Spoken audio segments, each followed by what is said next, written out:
گزشتہ جمعہ میں یہ عرض کیا جا رہا تھا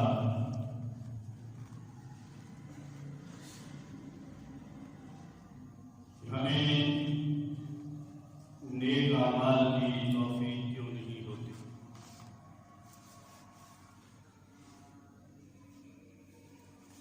جس کو بھی دعوت دی جائے نیک اعمال کی طرف توفیق دی جائے، نماز کے لیے کہا جائے، وہ یہی کہتا ہے کہ دعا کریں اللہ مجھے توفیق دے.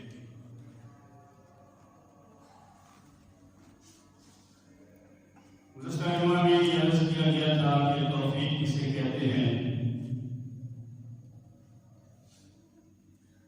اور پھر توفیق ہمیں کیوں نہیں ملتی.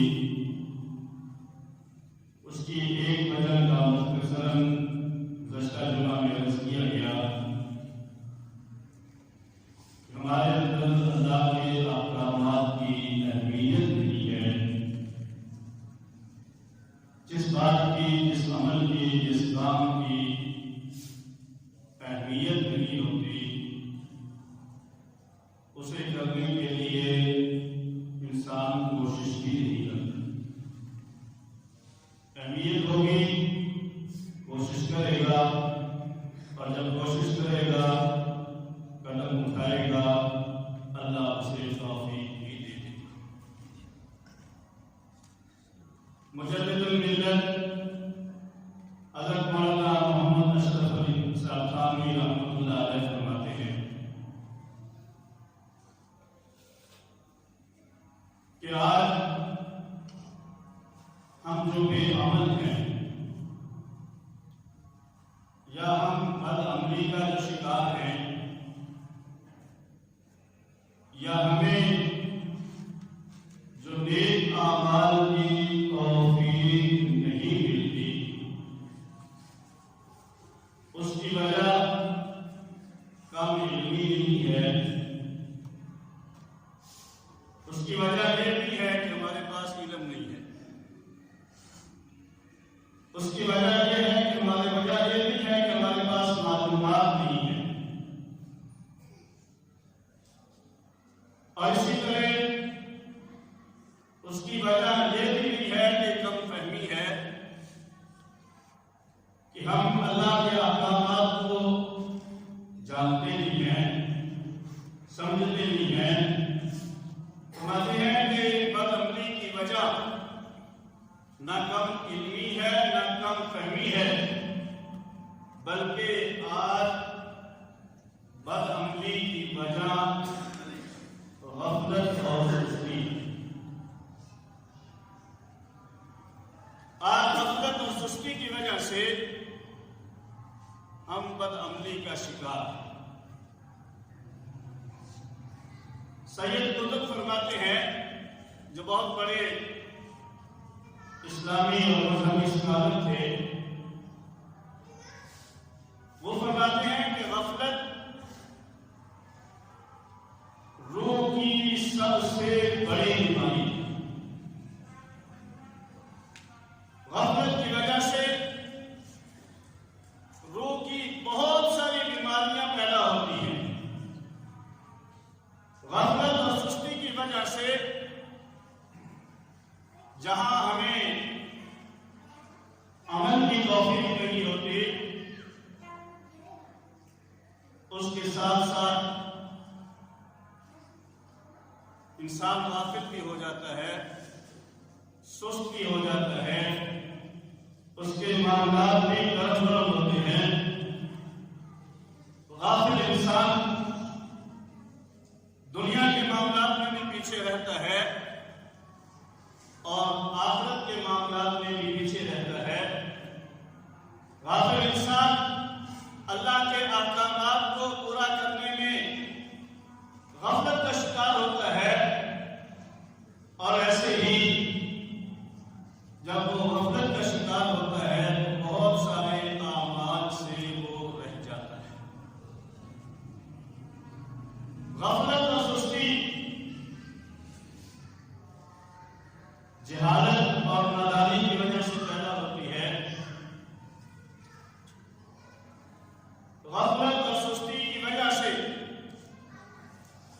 انسان کا دل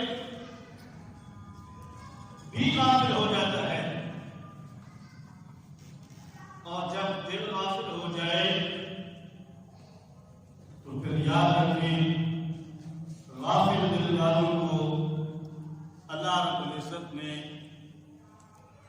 اولئک حزب الشیطان قرار دیا ہے کہ یہ شیطان کی جماعت اور گروہ ہے۔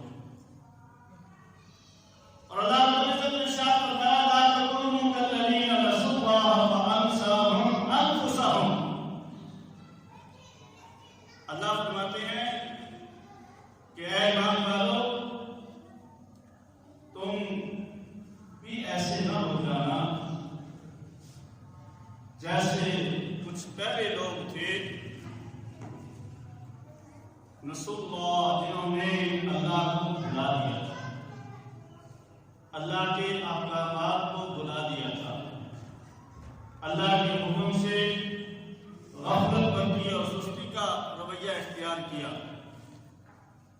اللہ فرماتے ہیں فَأَنسَاهُمْ أَنفُسَهُمْ، پھر اللہ نے ان کو اپنی جانوں کے اندر بھلا دیا۔ حضرات محترم، ہم غفلت کا شکار ہوتے ہیں، اللہ کی رحمت ہمیں جھنجھوڑتی ہے، کبھی طوفان کی شکل میں ہمیں جھنجھوڑا جاتا ہے، کبھی سیلاب کی شکل میں جھنجھوڑا جاتا ہے، کبھی کوئی نقصان پہنچا کر جھنجھوڑا جاتا ہے، کبھی کسی فائدے کو چھین کر اللہ ہمیں جھنجھوڑتا ہے، اور اگر ہم غفلت کے اندر بہت زیادہ پیچھے نہیں چلے گئے تو پھر ہم اللہ کے اس جھنجھوڑنے پر، اللہ کے متنبع کرنے پر ہم غفلت کو دور کر کے اللہ کی طرف راغب ہو جاتے ہیں۔ لیکن اگر ہم بہت زیادہ غفلت کا شکار ہو چکے ہوں تو پھر اللہ کی طرف سے متنبع کرنے کے باوجود ہم غفلت میں ہی ڈوبے رہتے ہیں، اور اسی زندگی کے ساتھ، انہی حالات کے ساتھ اس دنیا سے چلے جاتے ہیں۔ ہماری حالت اور کیفیت تو یہ ہو گئی ہے کہ موت، دوسرے کی موت اور دوسرے کا مرنا، دوسرے کا انتقال ہمارے لیے غفلت سے نکلنے کا ایک ذریعہ تھا، ہمارے لیے تنبیہ اور متنبع کرنے کا ذریعہ تھا۔ ہمیں دوسرے کی موت کو دیکھ کر اپنی موت کو یاد کرنا چاہیے تھا کہ آج یہ چلا گیا ہے، کل میری باری ہے۔ لیکن آپ حضرات دیکھتے ہیں، آپ کے تجربے اور مشاہدے میں ہے، ہم جنازے میں کھڑے ہوتے ہیں، جنازے کی تیاری ہو رہی ہوتی ہے، لیکن بلکہ اس سے پہلے نماز جنازہ جو فرض کفایہ ہے اس کے لیے ہم اکٹھے ہیں۔ دوسرے کی موت کو ہم نے اپنے سنبھلنے کا ذریعہ بنانا تھا، اپنی غفلت کو دور کرنے کا ذریعہ بنانا تھا۔ ہم جنازے میں شرکت کے لیے تو آئے ہوئے ہیں، لیکن آپ نے تجربہ کیا ہوگا، آپ کے مشاہدے میں بھی یہ بات ہوگی، اگر نہیں ہے تو اب دیکھ لینا کہ جنازے میں کتنے لوگ شریک ہوتے ہیں اور نماز کے اندر کتنے لوگ، فرض نماز کے اندر کتنے شریک ہوتے ہیں۔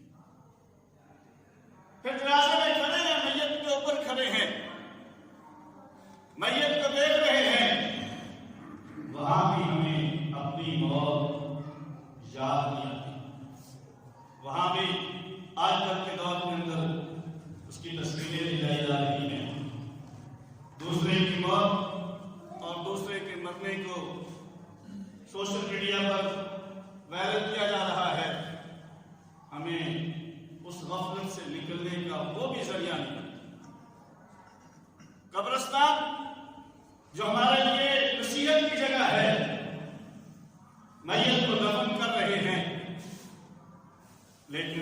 قبرستان میں کاروباروں کی باتیں ہو رہی ہیں، قبرستان میں جہاں ہمیں اللہ کو یاد کرنا چاہیے تھا وہاں ہم دنیا کو یاد کر رہے ہیں، دنیا کے معاملات طے کر رہے ہیں۔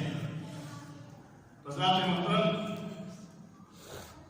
غفلت انسان کو دنیا کے معاملات سے بھی پیچھے کر دیتی ہے اور آخرت کی کامیابی اور آخرت کے درجات کی بلندی سے بھی پیچھے کر دیتی ہے۔ اور یاد رکھیں، غفلت انسان کو اعلیٰ مقامات سے بھی دور کر دیتی ہے۔ اور آپ جانتے ہیں دنیا کے اندر، دنیا کے معاملات میں تھوڑی سی غفلت بہت زیادہ انسان کو پیچھے پہنچا دیتی ہے۔ آپ ڈرائیونگ کر رہے ہو، تھوڑی سی غفلت ہوتی ہے، ایک لمحے کے لیے، ایک سیکنڈ کے لیے، وہ ایک سیکنڈ کی غفلت اللہ نہ کرے کئی ساری جانوں کے ضیاء کا بھی ذریعہ بن سکے۔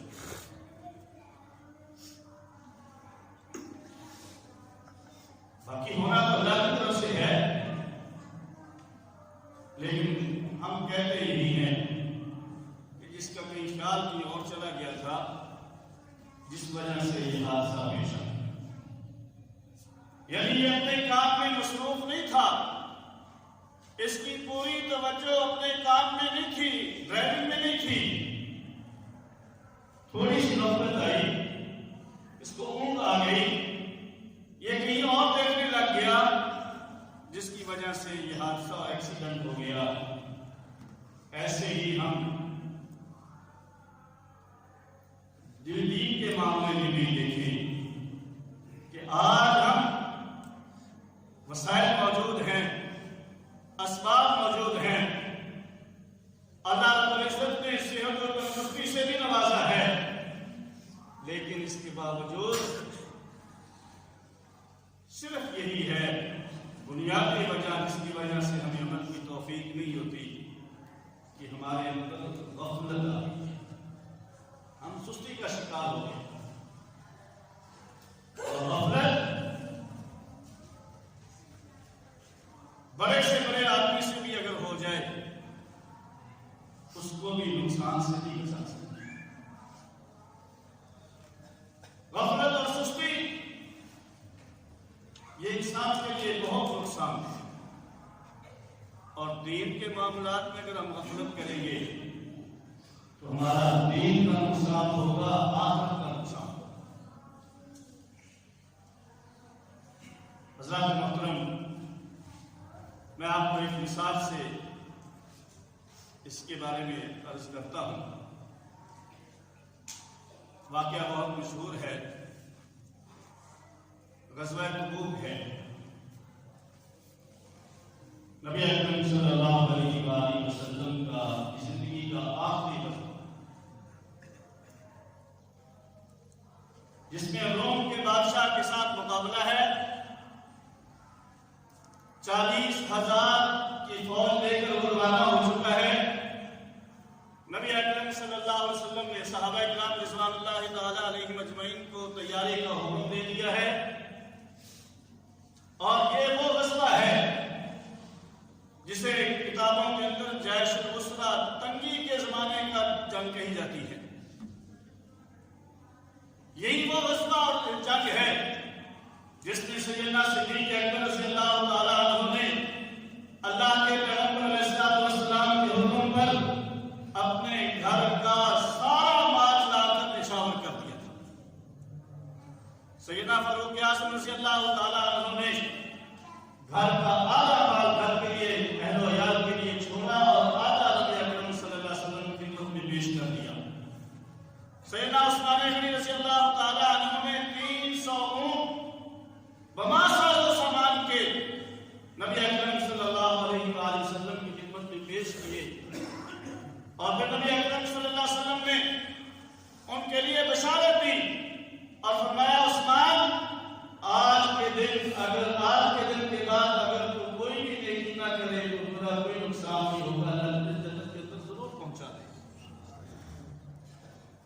نبی اکرم صلی اللہ علیہ وسلم اختصاراً عرض کرتا ہوں نے تیاری کا حکم دیا، صحابہ کرام تیاری کی، نبی اکرم صلی اللہ علیہ وسلم روانہ ہو.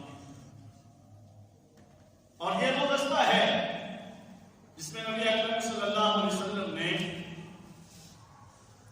جو نئے نئے مسلمان ہوئے تھے ان کو بھی ساتھ لیا تھا، اور 30,000 کا لشکر، 30,000 صحابہ کرام رضوان اللہ تعالی علیہم اجمعین نبی اکرم صلی اللہ علیہ وسلم کے ساتھ اس لشکر اور جنگ میں گئے. سوائے ان کے جو کھلا منافقین تھے انہوں نے بہانے بنائے، مختلف بہانے بات کے اندر 10ویں پارے میں اس کی وضاحت اور تشریح موجود ہے. وہ بھی رہ گئے، کچھ بچے رہ گئے. اس موقع پر حضرت علی رضی اللہ تعالیٰ عنہ کو نبی اکرم صلی اللہ علیہ وسلم نے مدینہ منورہ میں اپنی نیابت میں چھوڑا. اب منافقین کے علاوہ کوئی نہیں رہا.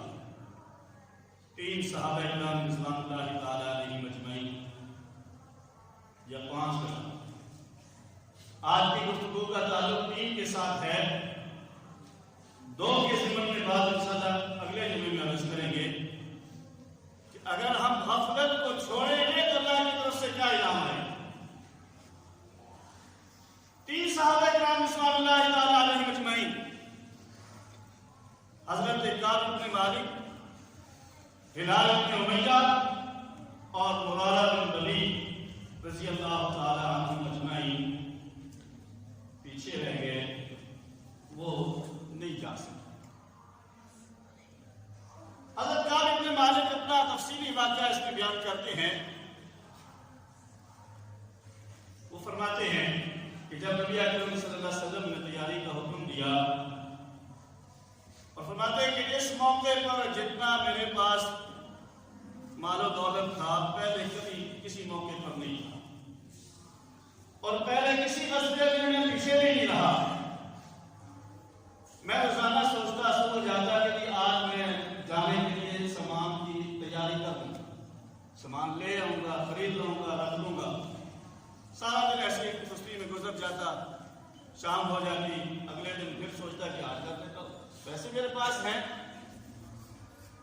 فرماتے ہیں کہ ایسے غفلت کے اندر، سستی کے اندر وقت گزر گیا، میں تیاری نہ کر سکا. نبی اکرم صلی اللہ علیہ وسلم روانہ ہو گئے. اب میں نے سوچا چلو میں کل روانہ ہو جاؤں، میرے پاس سواری موجود ہے، تیز رفتار سواری ہے، تو میں پیچھے سے جا کر پہنچ جاؤں گا.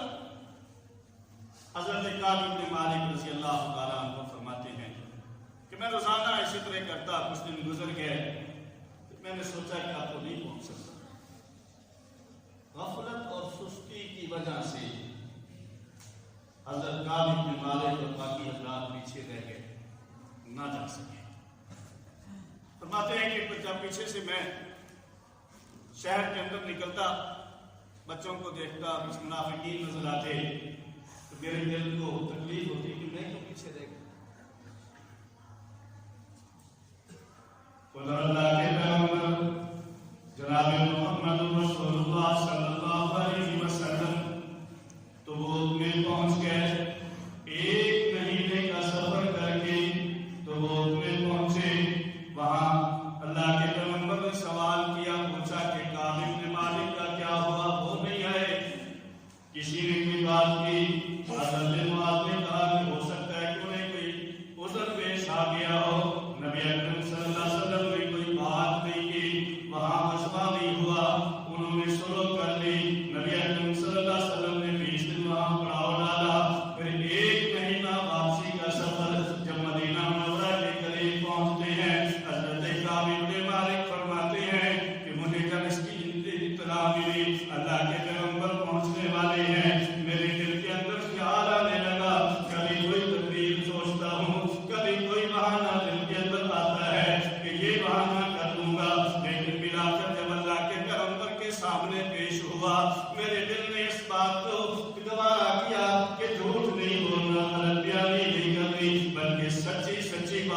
کرنی ہے، سچ بولنا ہے۔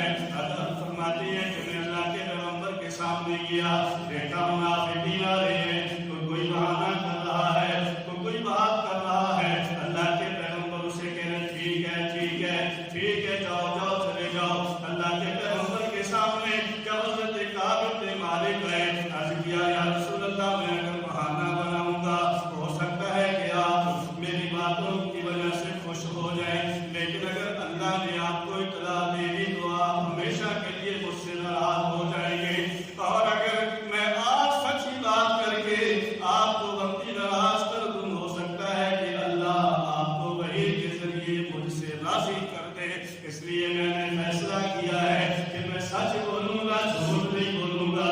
کیا رسول اللہ آپ کے علم میں ہے میرے پاس سواری بھی موجود تھی، وسائل بھی موجود تھے، میں آپ کے ساتھ جا بھی سکتا تھا، جانے کا ارادہ بھی تھا، کوئی رکاوٹ نہیں تھی، کوئی ممانعت نہیں تھی، کوئی روکنے والا نہیں تھا، کوئی روک نہیں تھی، بلکہ صرف غفلت اور سستی کی وجہ سے آج کل کرتے کراتے میں واپس رہ گیا ہوں، اس وجہ سے میں آپ کے ساتھ نہیں جا سکا۔ اللہ کے پیغمبر نے فرمایا اچھا تو نے سچ بولا ہے تو پھر اللہ کے حکم کا انتظار کرو، اللہ جو تیرے بارے میں فیصلہ کرے گا وہی میرا فیصلہ ہوگا۔ حضرت محترم حضرت کا فرماتے ہیں اب میرا امتحان شروع ہو گیا کہ تمہیں وہاں سے نکلا، کچھ لوگوں نے کہا جا کر کے بہانہ بنا، میرے دل میں بھی آیا کہ دوبارہ جاؤں اور جا کر کوئی بہانہ بنا کے، لیکن پھر میں نے پوچھا کہ کسی اور کے بارے میں بھی حکم ہوا ہے؟ تو بتانے والوں نے بتایا ہاں دو انصاری صحابی اور ہیں، ہلال بن امیہ، مرارہ بن ربیع، ان کے بارے میں بھی یہی فیصلہ ہوا ہے۔ میں نے کہا ٹھیک ہے، میں بھی ان کے ساتھ۔ اب اللہ کے پیغمبر کی طرف سے حکم آ گیا کہ ان کے ساتھ سوشل بائیکاٹ کر دو، تعلقات ختم کر دو۔ حضرات محترم صحابہ کرام رضوان اللہ تعالیٰ علیہم اجمعین، نبی اکرم صلی اللہ علیہ وسلم کے بعد اتنی پیروی اور تابعداری اور اتباع کرنے والے تھے۔ حضرت کعب فرماتے ہیں کہ مدینہ میں ایسے ہوتا ہے جیسے اجنبی ہوتا ہے، میں کسی کو سلام کرتا وہ میرے سلام کا جواب نہیں دیتا تھا، میں مدینے کی گلیوں کے اندر پھرتا تھا، مجھے کوئی جاننے اور پہچاننے والا نہیں تھا۔ کہتے 40 دن مجھ پر اس طرح گزرے، 40 گھنٹے نہیں ہیں، ایک دن کی بات نہیں ہے، 40 دن مختصر کرتا ہوں۔ کہتے میرے جو دوسرے ساتھی تھے وہ ذرا کمزور دل تھے، عمر کے بھی زیادہ تھے، وہ تو اپنے گھر کے اندر ہی قید ہو کر رہے اور ہر وقت رو رہے تھے۔ کہتے میں ذرا تندرست بھی تھا، مضبوط دل والا تھا، میں مدینے کی گلیوں میں جاتا، مسجد نبوی میں بھی نماز کے لیے حاضر ہوتا اور اللہ کے پیغمبر کو سلام کرتا، دیکھتا کہ اللہ کے پیغمبر مجھے سلام کا جواب دیتے ہیں، لیکن فرماتے ہیں کہ میں دیکھتا اللہ کے پیغمبر میرے سلام کا جواب نہیں دیتے تھے۔ حضرات محترم ان پر کیا گزری ہوگی کہ غسان کے بادشاہ نے انہیں خط لکھا کہ تم ہمارے پاس آ جاؤ، تمہیں اعزاز و اکرام سے نوازیں گے، یہاں تم پر آزمائش ہے، تمہارے آقا نے تمہیں اپنے سے علیحدہ کر دیا ہے۔ فرماتے ہیں کہ میں نے سوچا کہ یہ تو مجھ پر اور زیادہ سخت امتحان آ گیا ہے۔ کہتے میں نے وہ خط جا کر آگ میں ڈالا اور اللہ سے دعا کی کہ یا اللہ اس حالت میں تو ہی مجھے بچا۔ فرماتے ہیں کہ کچھ دنوں کے بعد میرا چچا صاحب بھائی تھا حضرت ابو قتادہ رضی اللہ تعالی عنہ، میرا کزن بھی تھا اور میرا بہت قریبی دوست بھی تھا۔ میں اس کے باغ کی دیوار گزر کر اس کے پاس پہنچا، اس نے جا کر سلام کیا، اس نے نے اسلام کا جواب نہیں دیا. میں نے ان سے کہا قتادہ تجھے تو معلوم ہے کہ میں اللہ اور اللہ کے رسول سے محبت کرتا ہوں. اس نے میری جواب کا پھر بھی جواب نہ دیا. کہتے میں نے 3 دفعہ ان سے پوچھا, تیسری دفعہ انہوں نے کہا اللہ و رسولہ عالم, اللہ ہی جانتا ہے, اللہ کا رسول جانتا ہے, مجھے کیا پتا. حضرات محترم یہ صحابہ تھے. کہتے ہیں کہ 40 دنوں کے بعد اللہ کے پیغمبر کا ایک قاصد آیا اور ایک اور حکم دیا مجھے بھی اور باقی 2 حضرات کو بھی کہ اب تم اپنی بیویوں سے بھی کراؤ. فرماتے میں نے پوچھا کہ کیا انہیں طلاق دے دیں؟ فرمایا نہیں, طلاق نہیں دے دو بلکہ ان سے تعلقات ختم کرو. 50 دن تک حضرت عقاب ابن مالک اور باقی حضرات کا مقابلہ رہا, سوشل بائیکاٹ. 50 دن کے بعد وہ تو مخلص تھے, مومن تھے, مومن کامل تھے, جن کے بارے میں اللہ نے اولئک هم المؤمنون حقا کہا ہے, اولئک هم المهتدون کہا ہے, اولئک هم الفائزون کہا ہے, اولئک هم المفلحون کہا ہے, اولئک الذین امتحن اللہ صدورهم للتقوی کہا ہے. جن کو اللہ نے خود منتخب کیا ہے, جن کا انتخاب اللہ نے خود کیا ہے, وہ تو مومن اور مخلص تھے. اتنی غفلت کی وجہ سے, اس سستی کی وجہ سے اللہ کی طرف سے آزمائش آئی اور اس آزمائش اور امتحان میں اللہ نے ان کو سرخرو کیا. 50 دنوں کے بعد اللہ نے ان کی توبہ کو قبول کیا.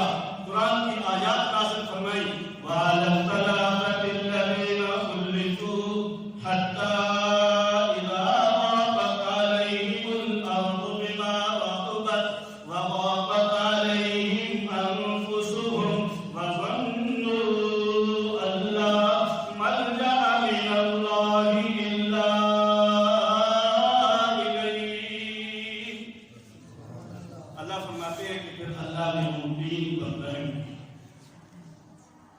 حتیٰ اذا ضاقت علیہم الارض, اللہ خود فرما رہے ہیں کہ زمین باوجود اپنی وسعتوں کے اندر تنگ ہو گئی تھی. وانفسہم, وہ اپنی جان کے اندر اپنے آپ کو گھٹن اور تنگی محسوس کر رہے تھے. وظنوا ان لا ملجأ من اللہ الا الیہ. اب اس کیفیت میں انہوں نے اس بات کا یقین کر لیا اس مشکل سے نکالنے والا سوائے اللہ کے اور کوئی. نبی اکرم صلی اللہ علیہ وسلم پر یہ آیات نازل ہوئی. آپ نے صحابہ کرام کو بتائی. 2 صحابہ دوڑے ہوئے آئے. ایک نے راستے میں دیکھا کہ میں تو پیچھے رہ جاؤں گا. انہوں نے پہاڑی پر کھڑے ہو کر اعلان کیا کعب ابن مالک میرے لیے خوشخبری ہو, اللہ نے تیری توبہ کو قبول کر دیا. دوسرے آئے, آ کر سواری پر سوار ہو کر آ کر حضرت کعب ابن مالک کو خوشخبری سنائی. حضرات محترم عرض کرنے کا مقصد یہ ہے کہ حضرت کعب ابن مالک سے غفلت ہوئی, سستی ہوئی. اللہ کی طرف سے یہ آزمائش آئی. آج ہم دیکھیں کہ ہم کتنی غفلت کا شکار ہیں. ہمارے اندر عبادات سے بھی غفلت ہے اور عبادات کے اندر بھی غفلت ہے. عبادات سے غفلت یہ ہے کہ ہم عبادات کی طرف قدم نہیں اٹھاتے, اور عبادات کی غفلت یہ ہے کہ عبادت بھی کر رہے ہیں لیکن عبادت کی جو روح ہے, عبادت سے جو مقصد ہے وہ ہمیں حاصل نہیں ہو رہا. اس وجہ سے کہ ہم نماز میں تو کھڑے ہوتے ہیں, ہمارا خیال اور توجہ کہیں اور ہوتی ہے. عبادت کے اندر بھی ہم غفلت کا شکار ہیں اور عبادت سے بھی غفلت کا شکار ہیں. جب ہم اپنے اندر سے غفلت کو نکالیں گے, غفلت کو دور کریں گے, سستی کو چھوڑیں گے, تو سستی کا علاج چستی ہے.